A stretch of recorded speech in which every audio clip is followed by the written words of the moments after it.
Hello friends, అందరూ ఎలా ఉన్నారు? ఈరోజు మనం కడలిల్లే వేచికనులు 7వ భాగం గురించి తెలుసుకుందాం. హోలీకి 2 రోజుల ముందు నైనిక దగ్గరకు వచ్చి, ఏంటిరా ఎప్పుడు ఇస్తున్నావు నాకు మనవళ్ళని అని కావాలని రాజీగారు ఆట పట్టిస్తూ అడుగుతారు నైనికని. అప్పుడే లోపలికి వస్తూ తల్లి మాటలు వినండి తన గది బయటే ఆగిపోయి చిన్నగా నవ్వుకొని నైనికను సర్ప్రైజ్ చేయాలని నెక్స్ట్ మంత్ హనీమూన్కి టికెట్స్ బుక్ చేస్తాడు. ఈలోపు నైనికకి తన ప్రేమ విషయం చెప్పి తనని ఒప్పించాలనుకుంటాడు. ఆ మాటలకు చిన్నగా నవ్వేసి ఊరుకుంటుంది నైనిక. వాళ్ళు అంత దగ్గరగా ఉన్నా కానీ ఇంకా వాళ్ళు శారీరకంగా దగ్గర కాలేదని నైనిక ప్రవర్తన ద్వారా తెలియడంతో నిక్కీ, రాజీ గారు కలిసి వారిద్దరి కలయికకి పథకం వేస్తారు. హోలీ రోజు తండాయి తాగడం ఉత్తర భారతదేశంలోని వారి ఆచారం. తండాయి పాలు లేదా పెరుగుతో చేస్తారు. డ్రై ఫ్రూట్స్, గసగసాలు, సోంపు నూరి పాలల్లో పెరుగులో కలిపి మజ్జిగలా కూడా ఇస్తారు. అయితే కొన్ని చోట్ల బంగు కూడా కలిపి శివరాత్రి, హోలీ పండుగలలో ప్రసాదంగా కూడా పంచుతారు. రాజుగారి ద్వారా ఆ విషయం తెలుసుకున్న నిక్కీ హోలీ రోజు మజ్జిగలో బంగు కలిపి విక్కీకి ఇవ్వమని చెప్పడంతో ముందు వద్దన్నా తర్వాత ఒప్పుకుంటారు రాజేశ్వరి గారు. కానీ తనకు తెలియకుండా బంగు కలిపిన మజ్జిగ ఎక్కువ తాగేస్తాడు విక్కీ.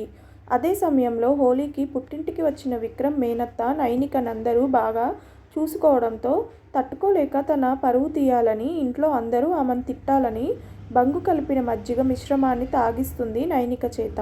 ఆ రోజు రంగులతో తెగ ఆడి అలిసిపోయి సాయంత్రానికి హోలీ మిలన్ పేరుతో అయిన వాళ్ళ స్నేహితులు కలుసుకొని బంగాళదుంప చిప్స్, బంగాళదుంప అప్పడాలు, గుజియా, కోవాతో చేసిన కజ్జికాయలు, మైదాతో చేసిన స్నాక్స్, తండాయి, చల్లని పానీయాలతో అందరూ కలిసి ఎంజాయ్ చేస్తారు. తండాయి తాగిన తర్వాత ఏదో ఫోన్ కాల్ రావడంతో ఇంట్లోకి వెళ్తూ తండాయి కోసం చిన్నపిల్లలా మారాం చేస్తున్న నైనికని చూసి ముద్దుగా అనిపించి తన దగ్గరకు వెళ్ళి నేనిస్తాను రా అని తనని లోపలకు తీసుకువచ్చేస్తాడు. తను బంగు తాగిందని అర్థమై తనని తీసుకొని వెళ్ళి షవర్ కింద నిలబెడతాడు. తనకు ఎక్కిన మత్తు దిగుతుందని. కానీ అంతలోనే తల తిరుగుతున్నట్టు అనిపించడంతో నేను కూడా బంగు తాగానా, అలా ఎలా అని ఆలోచిస్తూ ఉండగా నీళ్లు మీద పడుతుంటే వాన వాన పడుతోంది విక్కీ తడిచిపోతున్నా అని చిన్నపిల్లలా చెప్తుంటే నవ్వుతూ తనని చూస్తూ ఉంటాడు. ఎందుకలా చూస్తున్నావు? నేను బాలేనా? చాలా బాగున్నావు, చాలా ముద్దు వస్తున్నావు, ముద్దు వస్తే ముద్దు పెట్టుకోవాలి కదా అని నైనిక దీర్ఘంగా ఆలోచిస్తూ చెప్పేసరికి నవ్వు వస్తుంది విక్రమ్కి. అదిగో నువ్వు నవ్వుతున్నావు అంటే నేను బాలేదనేగా అని ఏడుపు రాగం అందుకుంటుంది.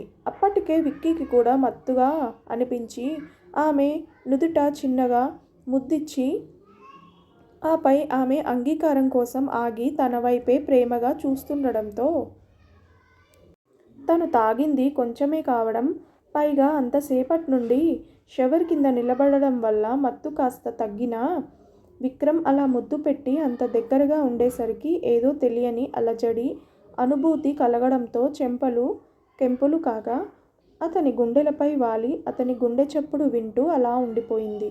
తర్వాత ఆమెను గదిలోకి తీసుకువచ్చి ఆమె మోము చేతులోకి పెట్టి మనం వెతికితే దొరికేది నిజమైన ప్రేమ అవునో కాదో నాకు తెలియదు కానీ నన్ను వెతుక్కుంటూ వచ్చింది మాత్రం నిజమైన ప్రేమ. నాకు నా జీవితం అంతా నీ ఈ ప్రేమలో కరిగిపోవాలనుంది అన్న విక్కీ మాటలకు నైనిక చిరునవ్వే సమాధానమైంది.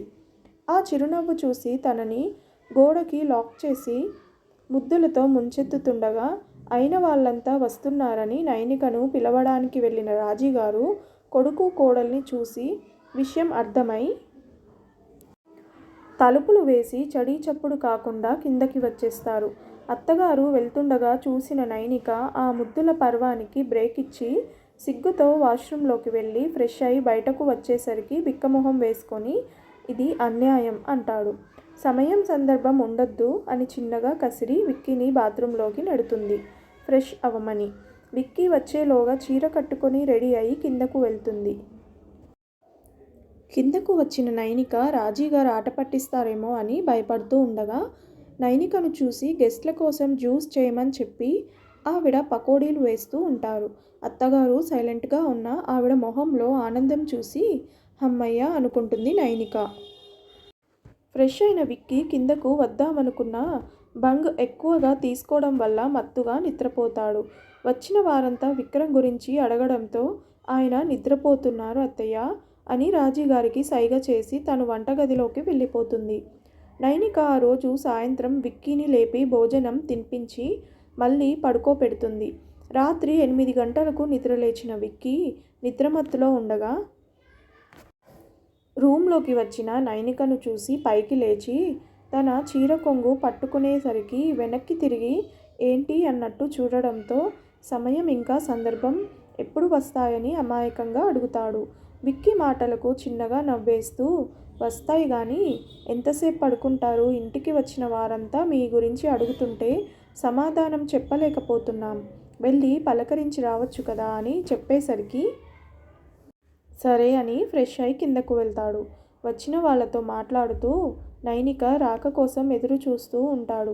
ఎంతసేపటికి రాకపోవడంతో పైకి వెళ్దామని లేచేసరికి విక్కీ ఫ్రెండ్స్ వస్తారు. అలా మరో గంట గడిచి సమయం 10 గంటలు అవుతుండగా విసుగు వచ్చి ఏం చేస్తుంది అని తన గదిలోకి వచ్చేసరికి చీకటిగా ఉండడంతో కొంపతీసి కళ్ళు తిరిగి పడిపోయిందా అని పరుగున వెళ్తుండగా క్యాండిల్స్ వెలిగిస్తూ కనిపిస్తుంది. అప్పుడు అబ్జర్వ్ చేస్తాడు. ఆ గదంతా ఫ్రాగ్రెన్స్, క్యాండిల్స్ ఇంకా ఫ్లవర్స్తో అందంగా డెకరేట్ చేయబడి ఉంటుంది. ఏంటి మేడం గారికి సమయం సందర్భం వచ్చాయా అని వెనుక నుంచి హత్తుకొని బుగ్గన ముద్దు పెడతాడు. అయ్యగారికి ఇప్పటికీ తీరిక తీరిందా అని చిరుకోపం చూపిస్తుంది నైనిక. మా ఆలస్యానికి మన్నించండి ప్రాణేశ్వరి అని విక్కీ అనేసరికి నవ్వేస్తుంది నైనిక. మరుసటి రోజు పొద్దున్నే లేచిన నైనిక గది అంతా నీట్గా సర్దేసి ఫ్రెష్ అయ్యి పూజ చేసి అత్తగారి ఆశీర్వాదం తీసుకుంటుంది. లేటుగా లేచిన విక్కీ తల పట్టేసినట్టుగా అనిపించడంతో వెంటనే ఫ్రెష్ అయి కాఫీ కోసం కిందకు వచ్చి ఎప్పుడు కాఫీ కప్తో నిద్రలేపే తన భార్య ఈరోజు కనిపించకపోవడంతో తన కోసం వెతుకుతూ ఉంటాడు. ఎవరికోసమో ఈ నిరీక్షణ అన్న రాజీగారి మాటలకు నీ ముద్దుల కోడలి కోసం ఇప్పటిదాకా మొగుడికి అత్తగారికి కాఫీ ఇవ్వాలని తెలియదా? అయినా ఏంటమ్మా మరీ కోడల్ని నెత్తికెక్కించుకున్నావు. అత్తగారంటే పులిలా ఉండాలి, నువ్వేమో పిల్లి పిల్లలా ఇలా మెత్తగా ఉంటే ఎలా? కోడలు గడగడలాడాలి అత్తగారిని చూసి. నువ్వు మరీ ఏంటో అని అంటుండగా వంటగది దగ్గర నిలబడి చేతిలో ట్రే పట్టుకొని విక్కీ మాటలు వింటూ మౌనంగా ఉంటుంది నైనిక. సడన్గా అటు చూసిన విక్కీ నైనికని చూసి తత్తరపడి అయిపోయాను ఈరోజు, అత్త కోడళ్ళిద్దరూ కలిసి నాకు వాయించేస్తారు, జంప్ అయిపోవడం బెటర్ అని అనుకుంటూ పైకి లేచేసరికి లెమన్ వాటర్ ఉన్న గ్లాస్ చేతికిచ్చి తాగి వెళ్ళండి అని చెప్తుంది నైనిక. ఒక్కసారైనా కోప్పడవే నా మీద అని కళ్ళతోనే అభ్యర్థిస్తూ ఉండగా అది ఎప్పటికీ జరగదు, ముందు తాగండి అన్నట్టు ఒక చూపు చూస్తుంది. ఆ చూపులతో సైలెంట్గా లెమన్ వాటర్ తాగేసి గ్లాస్ అక్కడ పెట్టేసి వెళ్ళిపోతాడు. అది చూసి నవ్వుకుంటారు రాజీ గారు, నైనిక. అయితే నైనిక కోపం చూపించే పరిస్థితి ఊహించని విధంగా వస్తుందని తెలియక కోపం చూపించమని అడుగుతున్నాడు. తను కోపం చూపిస్తే ఏమైపోతాడో. అప్పుడే నిద్రలేచిన విక్కీ మేనత్త రాజీగారు కోడల్ని ప్రేమగా పక్కన కూర్చోపెట్టుకొని మాట్లాడుతుంటే తట్టుకోలేక ఏమ్మా పెద్దవాళ్ళకి పొద్దున్నే కాస్త కాఫీలు మొహాన కొట్టేదేమైనా ఉందా లేదా అని అంటే రాజీగారికి కోపం వస్తుంది. ఆవిడ మాట్లాడేలోపు నైనిక ఆవిడ్ని ఆపేస్తుంది. రోజులు చాలా ఆనందంగా గడిచిపోతున్నాయి నైనిక విక్కీలకు. అలా నెక్స్ట్ మంత్ హనీమూన్ ట్రిప్ గురించి విక్కీ చెప్పేసరికి నైనిక వద్దు అంటుంది. రాజీగారు కూడా వెళ్ళమని బలవంతం చేయడంతో ఒప్పుకుంటుంది. నైనిక బయలుదేరే రోజు కళ్ళు తిరుగుతున్నట్టు అనిపించడంతో త్వరగా మెట్లు దిగుతుండగా కింద పడిపోతుంది నైనిక. వెంటనే రియాక్ట్ అయిన రాజీగారు కొన్ని రోజులుగా నైనిక ప్రవర్తనలో మార్పును గమనించి లేడీ డాక్టర్ని పిలిపించడంతో కంగ్రాట్స్ అండి, మీ కోడలు కడుపుతో ఉంది, కాకపోతే చాలా బలహీనంగా ఉంది, రేపు ఒకసారి క్లినిక్కి తీసుకురండి, టెస్టులు చేద్దామని చెప్పి డాక్టర్ వెళ్ళిపోతుంది. నైనిక ప్రెగ్నెంట్ అని తెలియగానే నిక్కీకి కాల్ చేసి చెప్పడంతో చాలా హ్యాపీగా ఫీల్ అవుతుంది నిక్కీ. వెంటనే సువర్ణ గారు కాల్ చేయడంతో వాళ్ళ ఆనందానికి అవధులు లేకుండా పోతాయి. నిక్కీ బలవంతం చేయడంతో మరుసటి రోజు ఢిల్లీ ప్రయాణానికి తన తల్లిదండ్రులు ఒప్పుకోవడంతో ఫ్లైట్ టికెట్స్ బుక్ చేస్తుంది. హనీమూన్ ట్రిప్ కోసం హోప్ పెట్టుకున్న విక్కీ ఆశల మీద నీళ్లు చల్లుతారు రాజీగారు. సడన్గా ట్రిప్ క్యాన్సిల్ అనడంతో అనుమానం వస్తుంది విక్కీకి. ఎందుకని అడగడంతో ఏం చెప్పాలో తెలియక నాకు కొంచెం ఒంట్లో బాలేదురా అందుకనే, పైగా నైనిక వాళ్ళ అమ్మా నాన్నల కోసం బెంగ పెట్టుకుంది, అందుకే వాళ్ళు కూడా వస్తున్నారు. అందుకే హనీమూన్కి నెక్స్ట్ టైం వెళ్దువులే అన్న రాజీగారి మాటలకు అప్పటికి ఉంటామో పోతామో, ఎందుకు మమ్మీ ఇవన్నీ, ఇప్పుడే వెళ్తాం, ఏంట్రా ఆ మాటలు అని కోపడతారు రాజీగారు. సరే సారీ, అత్తయ్య వాళ్ళని ఒక వారం తర్వాత రమ్మని చెప్తాం ప్లీజ్ అని అంటుండగానే ఎంట్రీ ఇస్తారు సువర్ణ గారు, వెంకటేశ్వరరావు గారు. నైనిక అప్పుడే చెప్పొద్దు అత్తయ్య గారు, మీ అబ్బాయిని సర్ప్రైజ్ చేద్దాం అని చెప్పడంతో అసలు విషయం విక్కీకి చెప్పకుండా దాచేస్తారు రాజీగారు. మరుసటి రోజు హాస్పిటల్లో డాక్టర్ అన్ని టెస్టులు చేసి కాంప్లికేషన్స్ ఉన్నాయి, ఖచ్చితంగా డైట్ ఫాలో చేయాలి, అస్సలు ఫుడ్ స్కిప్ చేయకూడదు అనడంతో ఓకే డాక్టర్, నేను చూసుకుంటాను అని చెప్తారు రాజీగారు. ఒకరోజు విక్రమ్ హాస్పిటల్ నుంచి వచ్చేసరికి ఇల్లంతా హడావిడిగా ఫంక్షన్ వాతావరణంతో ఉంటుంది. ఇప్పుడేం ఫంక్షన్స్, పండుగలు లేవు కదా అనుకుంటూ లోపలికి వస్తాడు విక్కీ. విక్కీకి ఎదురు వెళ్ళి ఆశీష్ గారు కొత్త బట్టలు ఇచ్చి త్వరగా రెడీ అయి రమ్మంటారు. ఇల్లంతా తమ వాళ్ళందరూ ఉన్నా నైనిక కనిపించకపోవడంతో గదిలో ఉందేమో తన గదిలోకి వెళ్తాడు. అక్కడ కూడా కనిపించకపోయేసరికి ఏమై ఉంటుంది అని ఆలోచిస్తూ రెడీ అయి కిందకి వస్తాడు. ఓన్లీ ఫ్యామిలీ మెంబర్స్ వరకే ఉన్న ఆ పార్టీలో తనకు ఒక కొత్త ప్రాజెక్ట్ ఓకే అయిందని, దానికి కారణం నా కోడలి అని హ్యాపీగా అనౌన్స్ చేస్తారు ఆశీష్ గారు. ఆలోచించినా అర్థం కాకపోవడంతో నైనిక వైపు చూస్తాడు. ఆ సంతోషంలో ఉండగానే విక్కీని పిలిచి నైనికతో కలిసి కేక్ కట్ చేయమని చెప్తారు. ఆ కేక్ మీద కంగ్రాచ్యులేషన్స్ మై సన్ అని రాసి ఉండటంతో కన్ఫ్యూజ్ అవుతాడు విక్కీ. అతనికి ఏమీ అర్థం కాకుండా ఉంటుంది. కానీ నైనిక ఎవరు చెప్పొద్దు అనడంతో ఎవరు ఏం మాట్లాడలేకపోతారు. తర్వాత నైనిక విక్కీని ఆమె కోసం సిద్ధం చేయించిన గదిలోకి తీసుకువెళ్ళి విక్కీని హత్తుకొని మీకు పాప కావాలా బాబు కావాలా అని అడుగుతుంది.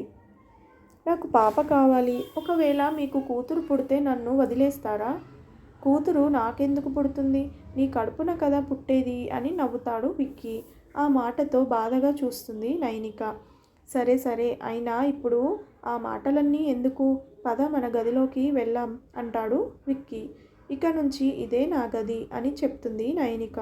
ఆ మాటకు షాక్ అవుతాడు. ఆ గదిలో అన్నీ తన ఫోటోలే ఉండటం గమనించి తర్వాత నైనిక మాటలు గుర్తు రావడంతో తను ఏం చెప్పాలనుకుంటుందో అప్పటికి తట్టడంతో నిజమా అని అడుగుతాడు.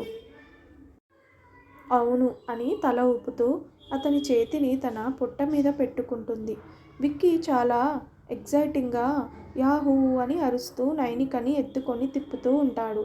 తనకి కళ్ళు తిరుగుతాయేమో అని కిందకు దింపేసి హనీమూన్ క్యాన్సిల్ చేయడానికి కారణం ఇదేనా అని అడగడంతో సారీ అని చెవులు పట్టుకొని క్యూట్గా చెప్తుంది నైనిక.